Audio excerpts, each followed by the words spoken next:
Pinili siyang babaeng may kambal ahas. Dahil siya man ay namatay ng tuklawin ng isang ahas. Ngunit papaano maipapaliwanag ang kanyang muling pagkabuhay? Ito ay palatandaan na maaaring si Amaya ay tinatawag o itinakda upang maging babaylan. Oo, Raha Manggubat. Hindi mo na siya maaari saktan. Sapagkat si Amaya ay katulad na namin. Haplusin niya sana ang kanyang puso't isipan upang tumalima siya sa pagiging isang babaylan. Nang sa gayon, makalaya siya sa pagiging isang uripon. Babaylang taga-kuskus ng sahig. Kung maging ganap na babaylan ka, kung sinusunod ka na at minamahal ka na ng lahat ng tao, magagampanan mo na ang iyong paghihiganti. Tama ka, Bayan. Bilang isang uripon ay mahina ako. Wala akong laban sa isang rahang makapangyarihan at maraming tauhan.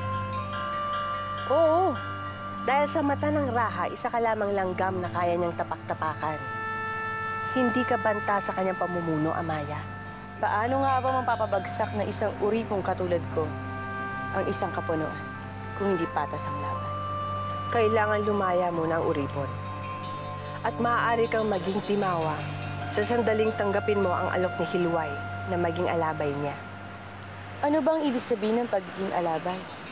Ang mga alabay ay ang mga napili ng babaylan upang turuan, gabayan at ihanda na maging babaylan pagdating ng panahon. Ang buhay patungo sa pagiging babaylan ay daang puno ng tinik, puno ng pagsusumikap na pagpanday sa talino, pawang paggawa at walang humpay na paglilingkod. Kung sino man sa inyo ang ngayon nawawalan ng loob o napipilitan lamang dahil sa pagbibigay sa ating mga magulang, ito ang inyong pagkakataon upang magpaalam at lisanin ang tahanan ng aming mga babaylan at magbalik sa buhay na inyong pinanggalingan. Sinasanay sila sa iba't ibang uri ng karunungan, gaya ng paghihimalad at paggawa ng mga anting-anting o haban-haban. Tinuturuan din sila na gumawa ng mga halamang gamot upang guminhawa ang mga may sakit o magsilbing lason para sa mga kaaway. Oni desibasi! Oni desibasi! At tinuturuan din sila ng mga usal para sa ikasasagana ng pamumuhay ng buong puod. Oni desibasi!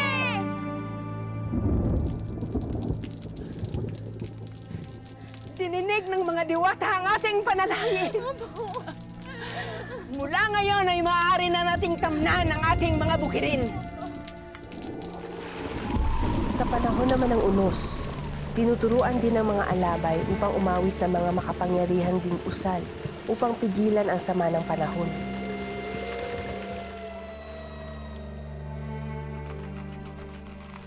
Kapag nagpamalas ng kahusayan ng isang alabay sa lahat ng ito at napatunayan niya ang kanyang kahandaan, ay saka siya hihirangin bilang isang ganap na babaylan.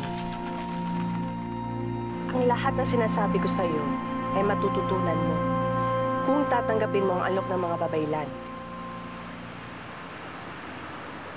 Napakarami palang pwedeng gawin ng isang babaylan. Tama, Amaya. Dahil ang mga babaylan ay ginagalang at pinaniniwalaan ng lahat. At kabilang sa mga naniniwala sa kanila ay ang raha.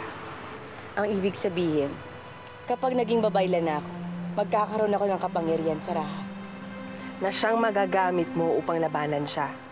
Kaya kung ako ang tatanungin mo, hindi mo dapat tanggihan ang mga alok ng babaylan.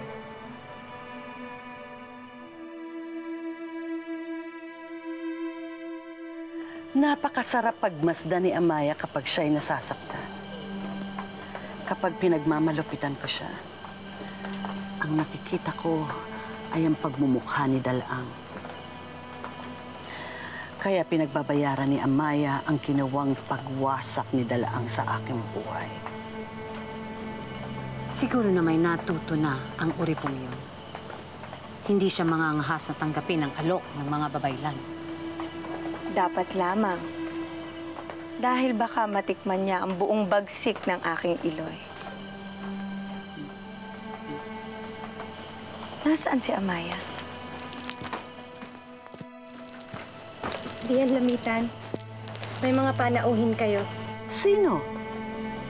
Sinaraha manggubat upang gawin ang kanilang pamangkaw.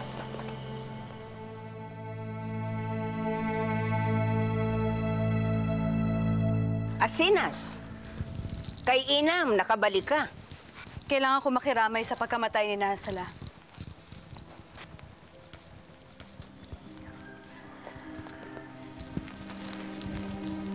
Narito ako upang makiramay sa pagpanaw ng inyong babaylan.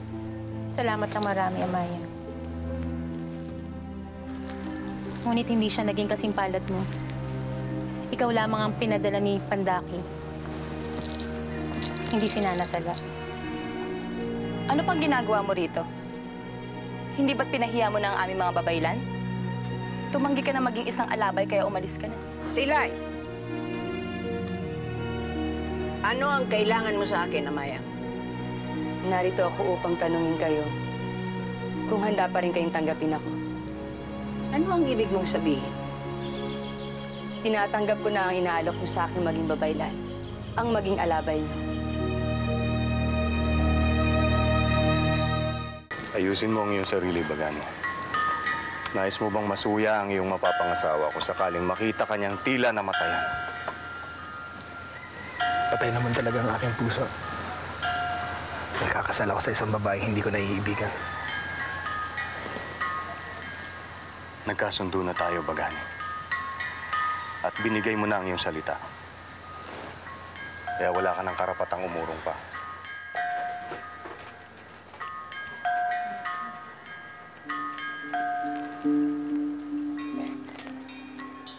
Diyan lamitan.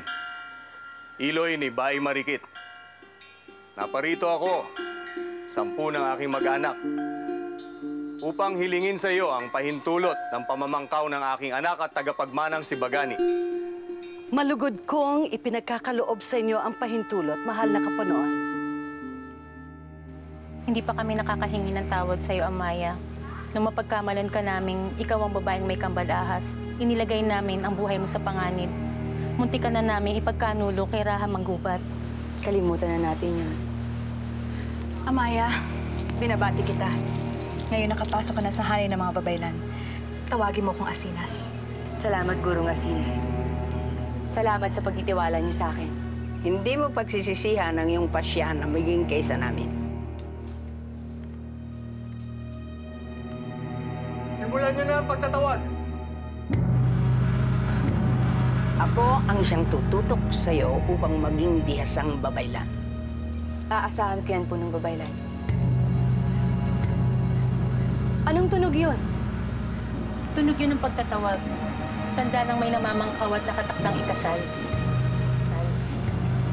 Ano? Narinig mo ba yun? Nagtatawag sila ng mga sasaksi sa pamangkaw ng ating Ginoo. Oo nga. Pabayaan mo nga sila. Wala na nga akong balak na tumungo pa roon. Alam naman natin na hindi bukal sa kalooban ni Bagani ang magpakasal. Oo nga. Hindi naman talaga si Bay Marikit ang mahal ni Bagani.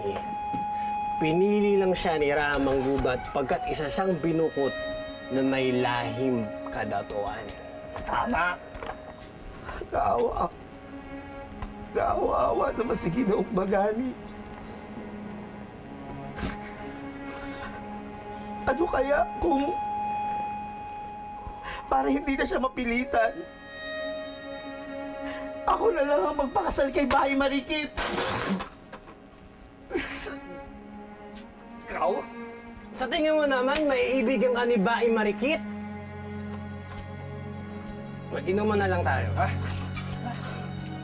Bilang pakikiramay sa kawa-awang sinapit ng buhay pag-ibig ng ating pinakamamahal na si Bagani.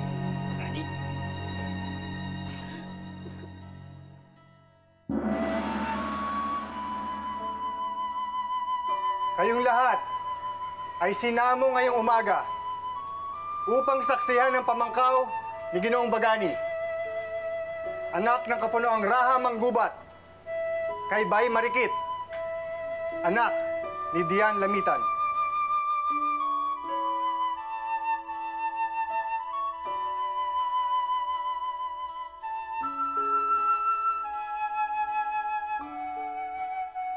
Dian Lamitan, nais ko hilingin na kami iyong patuloyin sa inyong balay at ang hagdan paakyat sa amin ay ibigay. Masusunod ngayon din.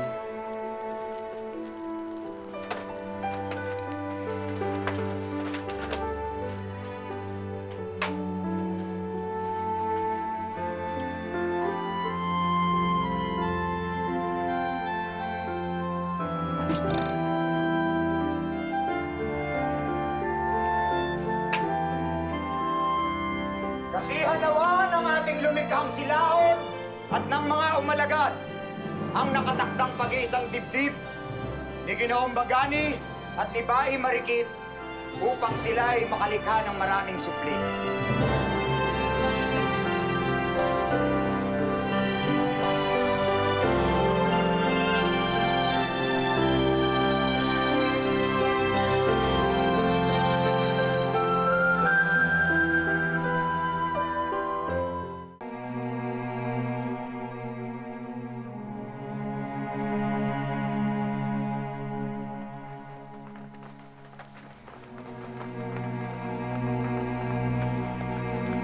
Rahamang gubat, haralingayan, maligayang pagdating sa aming balay.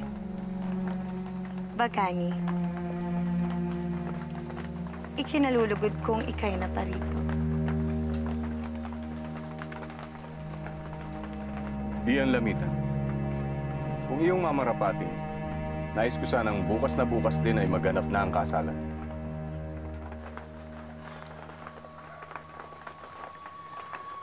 Kapunuan, hindi kaya tayo labis na nagmamadali kung bukas gaganapin ang pag-iisang dibdib?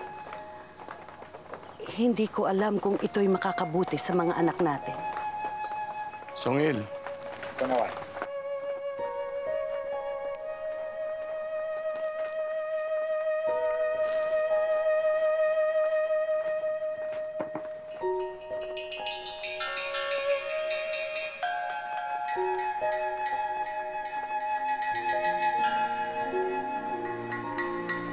Diyan Lamitan. Bakit pa natin ipagpapaliban kung doon din naman mauuwi ang lahat ng ito?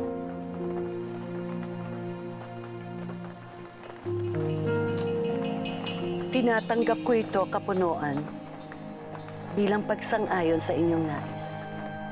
Maraming salamat, Diyan Lamitan. Para tawag. Kunawan. Ipamalita mo sa buong pood at sa kinaroroonan ng aking ama, maging sa mga karatig banwa, ang tungkol sa pag-iisang dibdib ng aking anak at ni Bai Marikit. Nais kong masaksihan ng lahat ang magaganap na kasalan. Masusunod, Kapunuan. Amaya? Amaya? Bakit di panglaw ng iyong mga mata? Anong bumabagabag sa'yo? May naalala lang ako. Si Bai Binayaan ba? Siya ba ang naalala mo kaya ka nalulungkot? Hindi ako nalulungkot dahil nagkahiwalay kami ni Binayaan. Sa halip natutuwa ako dahil hindi niya nakikita ko anong nararanasan ko ngayon. At alam ko kung nasaan man siya, mas makakabutin para sa kanya. Kung hindi si Bai Binayaan, anong dahilan ng iyong pamamanglaw? Kayaan mo na akong gingwin ko to lahat.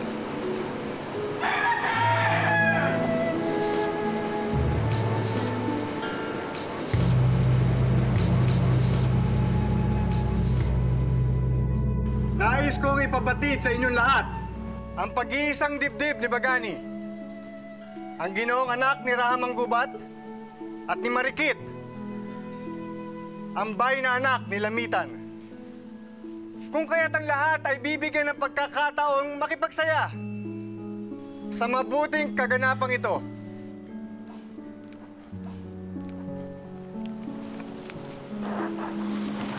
Amaya,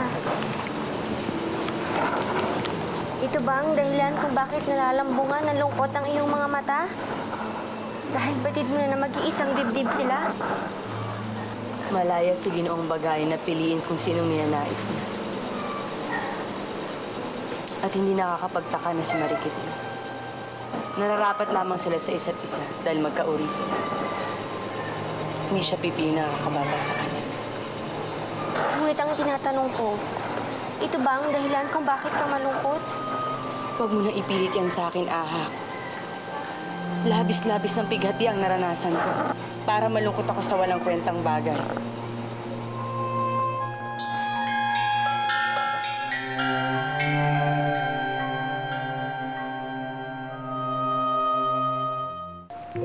Kapunuan, Haralingay. Tanggapin ninyo ang taos-pusong pagbati mula sa inyong lingkod. Nakapili na pala ng kanyang magiging kabiyak ng dibdib ang inyong tagapagmana.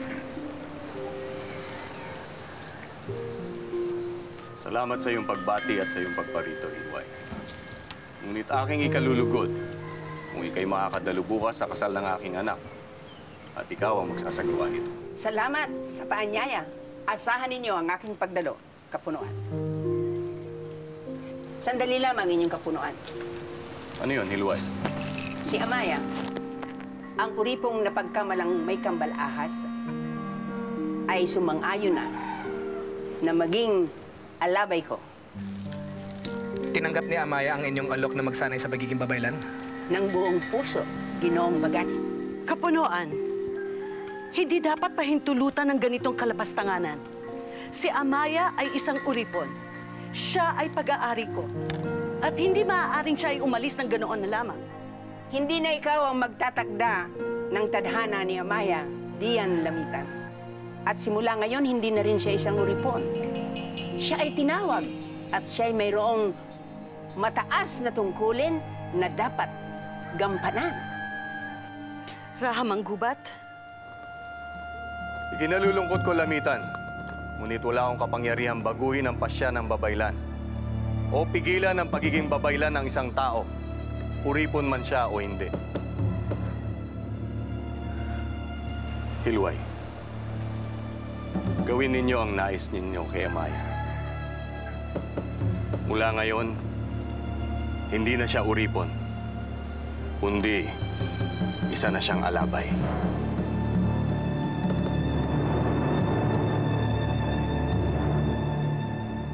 Nakausap namin si Rahamang Gubat kanina, Amaya. Walang tutol ang mahal na Kapunuan sa iyong pagiging isang alabay. Kaya't hindi ka na uripon ngayon at timawa ka na, Amaya. Tanggapin mo ang damit na ito, Amaya.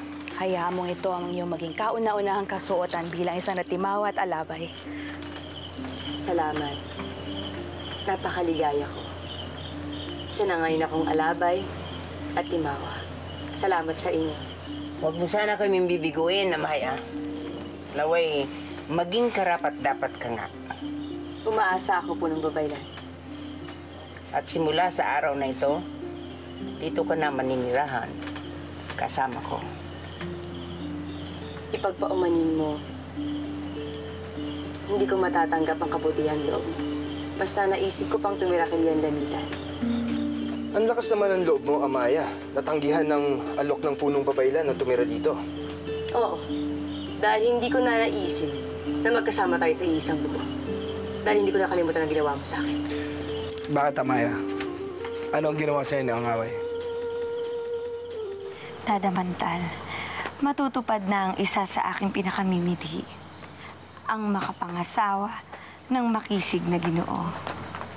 Tiyak na maraming naiinggit sa'yo sapagkat ikaw ang napili ni Baganing mapangasawa. Titiyakin kong lalo nila akong kainggitan bukas. Kapag lumabas ako sa aking kasal, ako ang pinakamaganda. At yan ang totoo. Dahil ako ang mag-aayos sa iyo. Salamat, Dadamantal. Lamitan, ano't nangangalaiti ka? Ang taksil na si Amaya. Habang tayong lahat ay abala sa pamangkaw, ay nagpunta sa mga babaylan at sinuway ang aking utos. Anong ibig mong sabihin, Iloy? Tinanggap niya ang pagiging alabay ng mga babaylan. Ang mapangahas na babaeng yun. Anong gagawin natin ngayon, Iloy? Anak, huwag kang mag-alala. Basta pagtuunan mo na lamang ng pansin ang nalalapit mong pag-iisang dibdib.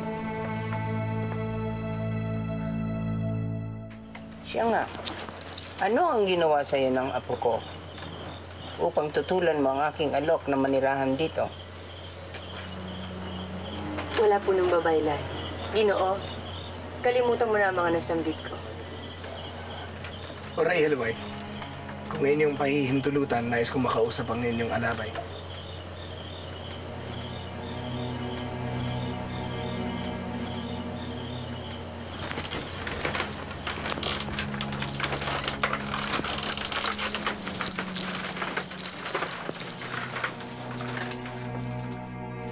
Amaya, lubos ako natutuwa. Tuluyan ka na nakalaya sa pagiging uripon. Ako rin, Ginoo. Maligaya rin ako sa nalalapit yung pag-iisang dibdib ni Bae Marikit. Sa pagbati mong yan, yung pinatunayan na wala ka talaga nararamdaman sa akin. Oo, Ginoo. Wala talaga ako nararamdaman para sa'yo. Kaya wala nang dahilan para kausapin pa kita.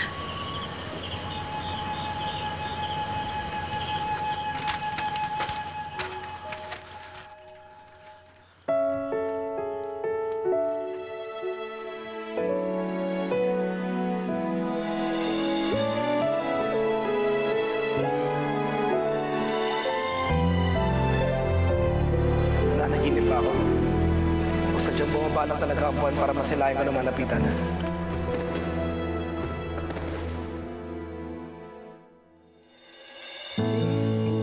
Inaasahan na ikaw pala ang iibigin ko sa habang buhay. Bawat saglit na ika'y kasama, dulot niya ay walang sawang ligaya. Sumusumpa ako na ikaw lamang ang tanging mamahalin magpakailan pa man.